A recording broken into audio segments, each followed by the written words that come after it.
future is now. Broadcasting from the Queen City, breaking down business, leadership, community, and family. Here's your host, the president and CEO of the Northern Cincinnati Foundation, Erin Satzger.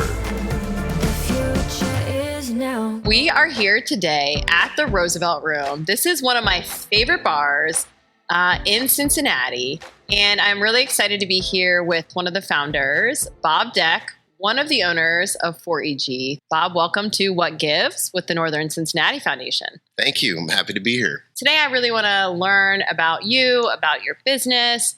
I want to hear, I guess, how did this concept come to be? Where did this start? Yeah, well, I mean, first of all, I'm a Cincinnati guy. Grew up in Anderson Township. Okay. Anderson High School. So, love that. We all are about our high schools here exactly. in Cincinnati. So get that out of the way. Yes. And really back in 2001, I was a chiropractor. And met a couple of my college roommates and got together, decided to open a bar in Cincinnati. And we found this first location in Mount Adams. And at the time, it was just supposed to be, kind of a side business. Right. And then one became two, and two became three. And as you probably know, Cincinnati went through a big Renaissance period downtown. It did. And we just decided that we were going to do this, and this was going to be our thing. And we formed a company, 4EG, and just never turned back after that. When was that? So that was 2001. Wow. 2002, I left my chiropractic career. Business, yeah. Oh my goodness. And, but still a good life skill, yes, right? Absolutely, yeah. People still today. I'm sure they're like, "Can you do a quick adjustment on me?" Yes, and you used adjustments, so there you go. There you go. Yeah, I believe in the power of chiropractor. That's right. That's right. So, and we basically at that point in time we were serious. And we treated it like a business, and we all loved hospitality.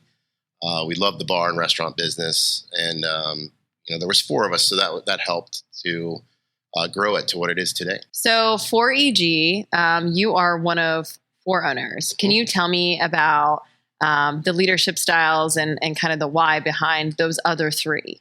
Yeah. So as you mentioned, there's four of us. The first guy, Dan Cronican, he's an Ohio guy, fresh out of Lima. QP's. Yes, we can't forget the burger joint. That's right. He takes on more of our food operations. Mm-hmm. So he's been in charge of the Keystone Bar and Grills. Okay. And then we've also have a quick serve model spinoff of Keystone's mac and cheese that everybody loves called the Mac Shack. My goodness. So where is that? It's down on Clifton at UC's campus. Yeah. We actually just opened one in Athens on OU's campus. So smart. And we got a third opening in Ohio State's campus coming up. So Dan handles all that side. Okay. Ben Klopp was one of my college roommates. Mm-hmm. He is really on the back end, all the design of a lot of our places and development. We jokingly say he handles all the stuff that the other three of us don't want to handle. Yeah. Well, this looks amazing. So yeah, he has a great eye for design. And like I said, so he kind of takes on that role. And then Dave is, I would say, more my counterpart, where I'm here in Cincinnati and handle the Columbus and Cincinnati bars. He's up in Chicago and handles the operations for Chicago. Okay. So it's a good mix because we're not on top of one another. We kind of all have our own divisions, and we all trust each other, and we work in our divisions for the greater, obviously, good of 4EG. Yes. And we stay in contact with one another all week long, but at the same time, we kind of do our own thing in our own divisions. Right. Well, when you opened that first bar, I guess talk me through what was that like, and then were all four of you a part of that first opening? Yeah. So, again, a little bit even further back, Dave and Ben had a couple bars in Chicago. And then when we decided to open here, we basically all came down to Cincinnati and we opened Mount Adams Pavilion. And I remember the first, and this is dating me. I remember when we first opened, we didn't even have cash registers behind the bar. Oh my goodness. It was we just had a register box, and we were just making change in it because that's how young and we just didn't have a ton of money, and Right. that's what we started with. And we eventually ended up getting a regular cash register, but those were the old banger registers where you'd hit Yes. keys and it would open up. I bartended with that register, just so Okay. you know, and the So- screen. So we were all kind of working in that bar. A couple of us would bartend. One of us would literally be bar backing and running ice, and the other would be just, helping out wherever they could. Right. And then at the end of the night, we'd all get together and we'd close out, and then we'd wake up the next day, and we were always putting, we didn't have any money to like pay for people to paint or pay to fix something. So one or two of us would go up. We all lived in an apartment in Mount Adams together. Oh my gosh, no. So we were all jammed in. This should be one like a place. show here. Yeah, You guys living if together. reality shows existed, yes, that we would could've- be yeah, a it could've thing. been- Yeah, I know we missed it. We missed the mark. You there. did. You did. But so for a long time, that was what we did. We would buy a distress bar or a bar that wasn't doing well, and we would go in and ourselves, we would find the light fixtures and hang the wallpaper and paint it and do all those things ourselves. So it was doing that together formed a really good bond that's lasted forever. People all the time are like, Yeah. well, how with four guys have you maintained a partnership for over 20 years? Because a lot of times those types of partnerships break up and people Sure. go their own ways. And even we've had our differences at times, we've always had the same goal and been, kind of had the same mindset, and have stayed together through everything. And I'm sure, like, honestly, it makes you like a family, right? Yes. All the sweat equity that you put in the beginning, like you said, when you didn't even have registers and you're painting and doing things yourselves and you're all living together in this, we'll call it like a whole apartment, Yes. right? I'm sure I'm envisioning it What in you're my head. envisioning, Yes, it was everything yes. that you're envisioning. Yes. So I think it does. It probably makes you like you've gone through this together, Mhm. and it kind of keeps you as a family unit. Do you find that? I do. In fact, when I've talked to others that are in true family businesses Yes. and all the things that go along with a family business, we are basically a family business. Right. I bet you legitimately, are. Yeah. all the things that go along with that, we are, and we will always be. Did you envision when you started this in 2001 with that one bar that you would be up north in the northern suburbs? Not at all. In Yeah. fact, we were really focused in the downtown area. I mean, I'm we're sure. in Cincinnati, and we just never really thought that a bar like this, if we put it out in a center and in its suburbs, would be popular. Oh, yeah. But we took a chance, and we put this out here, and it was received extremely well. And Definitely. since then, we've focused on other areas, in other suburbs, and have done more of this. I will say that it's a fun place to go if you are raising a family in suburbia, right? It is a fun place to go where you don't have to go downtown for that experience. You get the handcrafted cocktails and kind of the setup here. And so it's been really nice. Why Roosevelt Room? Like, where did this concept, where was it born? Yeah, so as I mentioned before, my business partner, Ben, who is one of the guys that really gets involved in the design of these locations, he's a huge history buff. Okay. And, all of our bars kind of start with us just sitting down and brainstorming. And he came up with this idea of a bar that was sort of themed around Teddy Roosevelt and all the crazy things that went on in his life. And, ideas started popping out. And then as we were designing it, coming up with the Moose and the Rough Riders and all these things, it was just really fun. And it just became the bar. Yeah. And then, again, people seemed to love this place. So Yeah. everybody that would come up to the bar all the time would say, I know Bob Deck, to like try to get in. And I sometimes was even standing there and they'd be like, I know Bob Deck. So my staff was I always can't like, use what that do we now. do? What do we do? But if someone came up and said, hey, I know Bobby Deck, then Yeah. they knew, okay, they know him from high school. Right. They know this must be a long time friend. Yeah. So that was the key That word. was the tell. So the Bobby Deck got Okay. people in. The Bob Deck just got you nowhere. Nowhere. Can I actually ask then, was this the first of the concepts? like Yes. for the first one to open? Yeah, so this is the like a first test. Roosevelt Room, and again, we got a bunch of other different bars that downtown Cincinnati and Chicago, Yeah. but this is the first Roosevelt Room, and then we just opened the second, and the second has been extremely well received, which just gives us a lot of confidence that okay, let's now we've got 2 and they're doing really well. Yeah. Let's open 3, let's open 4, Right. but keep them spaced out enough that they still seem unique and independent Yes, to 'cause- the places we go. Right. And I'm a millennial, barely. I squeak in there barely. But I think that's something that millennials appreciate, right? Mhm. Is like this organic, not chain-like experience, Right. right? They don't want to go to a chain. They want it to be unique to the area. Mhm. And I think that's what this provides to me. Yeah, and we've kept it where if you went to the Roosevelt Room in Liberty here, Yeah. but then if you did just leave and go to the one in Dublin, Ohio, they're not designed the same. Well, I obviously live in this area, but you have bars obviously far-reaching. Can you tell us about, how many bars you do have and where they're located? Yeah, so we've got a lot of bars in Chicago. Mhm. 2 of my business partners live up there, so we have 6 up in Chicago area. Wow. In Cincinnati, since I live here, my other business partner lives here since 2002. We've grown Cincinnati all the way out to the suburbs here, and then we've even moved into Columbus. So we have a couple locations in Columbus. And Cincinnati being so close to Kentucky, we're right across the river as well in Newport and in Covington. So.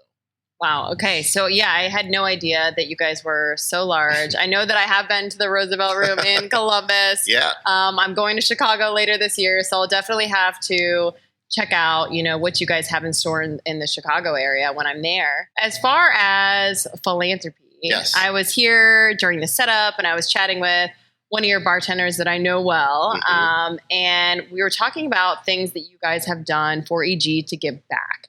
Can you talk about philanthropy and what that means to you? Yeah, sure. I mean, we love being, great neighbors. We love being involved in the cities we're in or the suburbs we're in, Yeah. and doing things, whether it's events. Even though we're, a bar, we like doing kid events and stuff like that. And we've had times where we've done some philanthropic stuff with the Ronald McDonald House every year for a long time. Such a great place, by the way. Yeah. And we, not only a monetary donation, but we'd go down there and we do the meal serving, or we do the cleaning of the rooms, and again, meeting people. And that organization was wonderful. Yeah. Another big one is the Free Store Food Bank. Yes. We particularly love the Power Pack program. Just again, being a restaurant with the Keystone Bar and Grill, making the kids packs that they take home for nutrition over the weekends and things like that. And then sometimes things happen internally where we'll have an employee that has had a tragic event or Yes. have had something happen that we've all rallied behind and come together and raise money to help them through something, or to help them again get through whatever that is that they have. So we've done kind of everything. Mhm. It's hard to do everything, It is. but It is. we do every year try to make sure that we are always kind of doing things both internally and externally. I think that, speaks to servant leadership, that you're volunteering. I think that that's wonderful, and getting people involved. And frankly, it feels good to get involved with like local causes in the communities that you Mhm. serve. So kudos to you on that. Yeah, thank you. I mean, we try to go to a lot of the community council meetings again, Yes. just because there's all kinds of things that come up.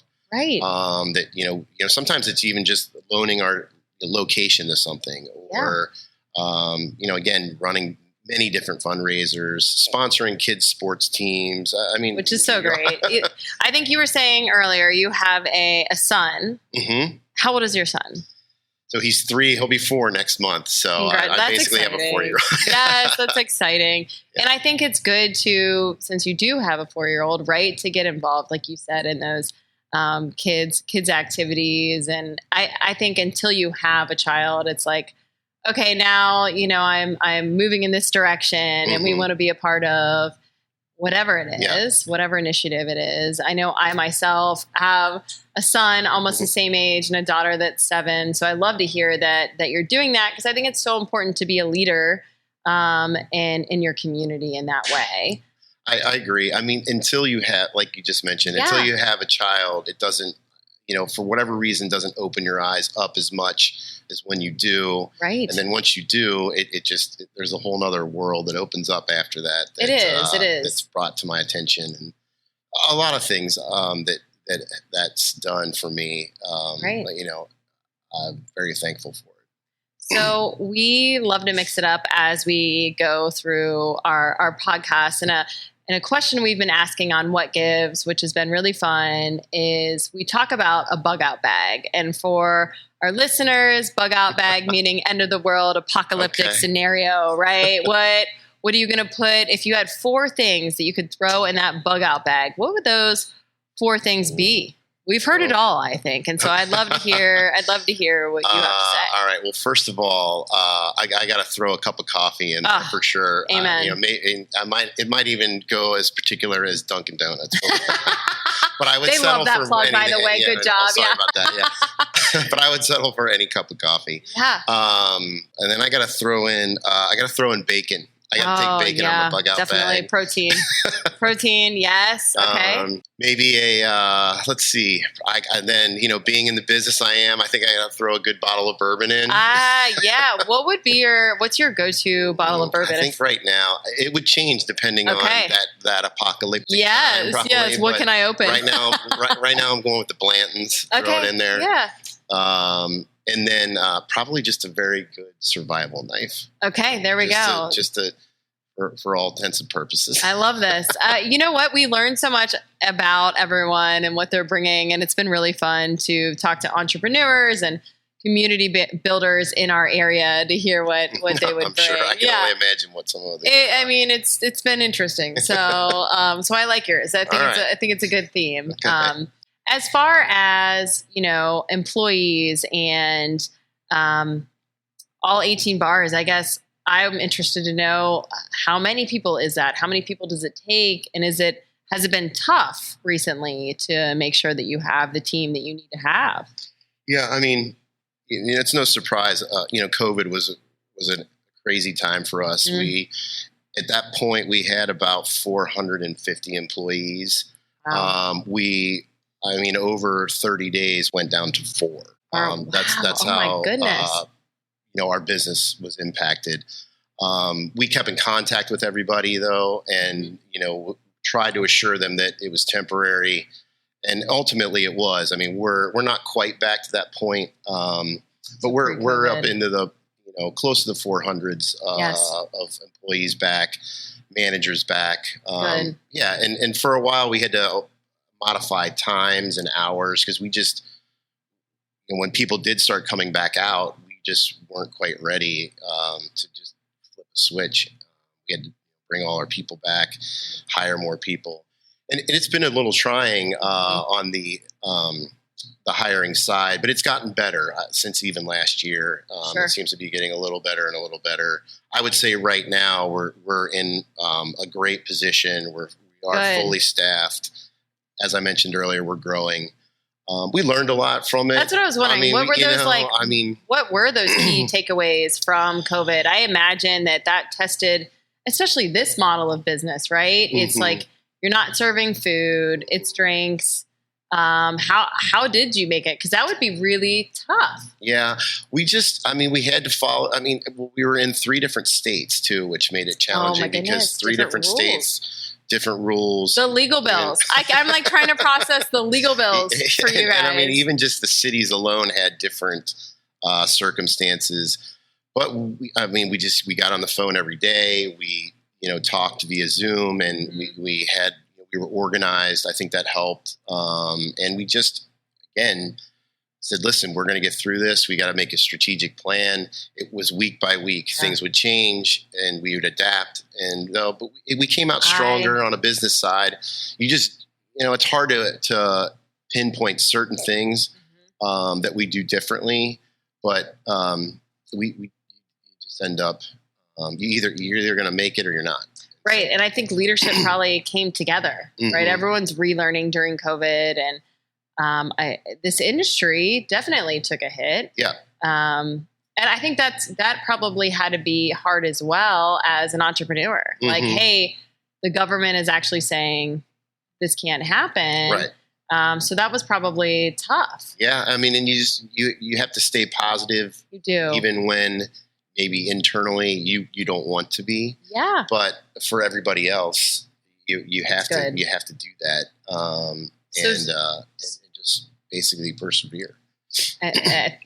I think obviously you have tremendous grit, because I think it took that to get through it. Strategic planning you talked about. So I myself, run the Northern Cincinnati Foundation. I am a huge believer in strategic planning. And so I find that really interesting. I want to dial into that a little bit. So you probably had a set strategic plan, which got sidetracked completely. And now you're in COVID and you don't know what to do. And so love this. You said you organized another strategic plan, right? Yeah, we had to immediately, it was no longer about growing the company. It was no longer about adding locations. It was basically about how do we, take what we have right now and kind of buckle down. And you think you're running your business very, very tight and well, but then there's just things you had to completely do differently. Yeah. And, take some personal sacrifices too. We all did, whether it would be financial, time, things like that. I just remember closing everything down, turning everything off. But then when you do that, all the buildings you have and things like that can just start to, have maintenance issues. I mean, there's all kinds of things, but it's so weird that it was only 2 years ago, basically. I know. Because it seems a lot longer than that. It does. Now, because now everything's so different. Right. And so back to what everybody uncalled the normal. New norm. Right? Yeah, the new norm. Right. I think I would love to know how, frankly, your personality style, as well as probably the other owners with 4EG. It was a hard adjustment for me. So I guess for you, you're probably out and about. You're working hard to open. You have now 18 locations. So can you talk a little bit about just personally, was it a tough adjustment? Yeah, I'm trying to think. What I started doing was so different during that time, just because again we were closing everything down and then opening everything back up.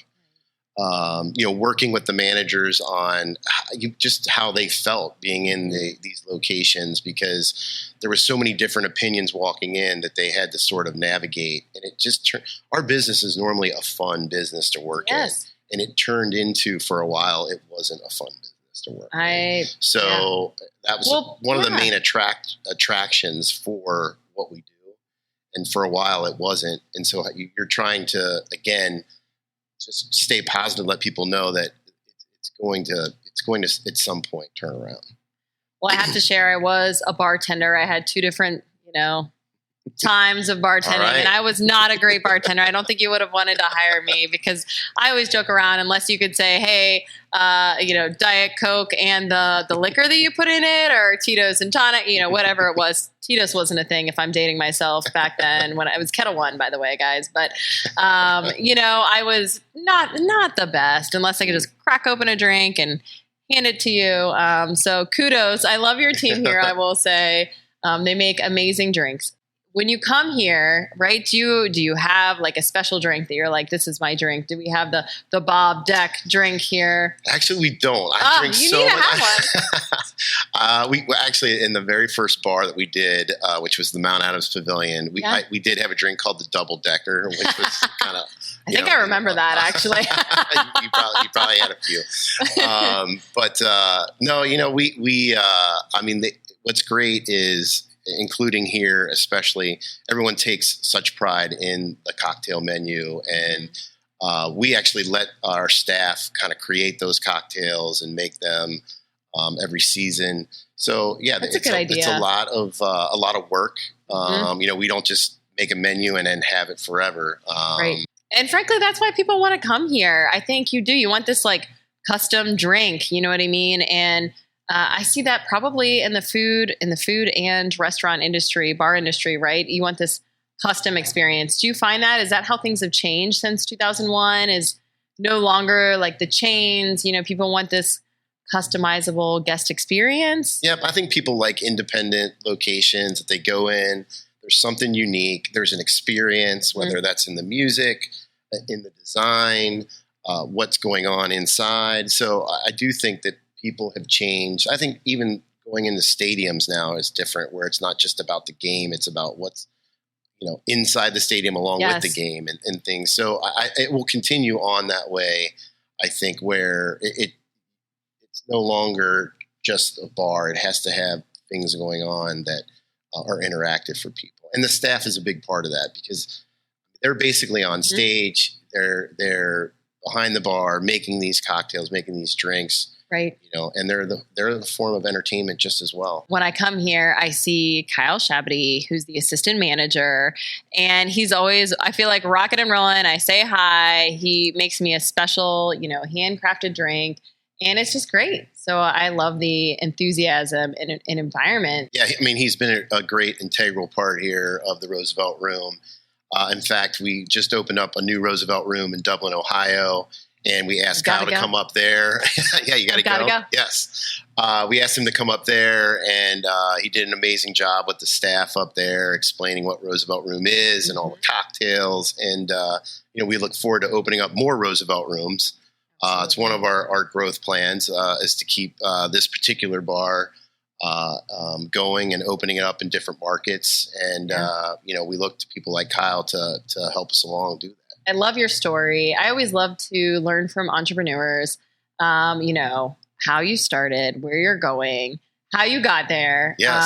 And it's great that you guys also give back and are good community members wherever you are located. I just want to say, thank you so much for being here on What Gives Today. Thank you. It's been a pleasure. To learn more about how to expand your philanthropy, please reach out to the Northern Cincinnati Foundation. What Gives is produced and distributed by King Hightower Strategies.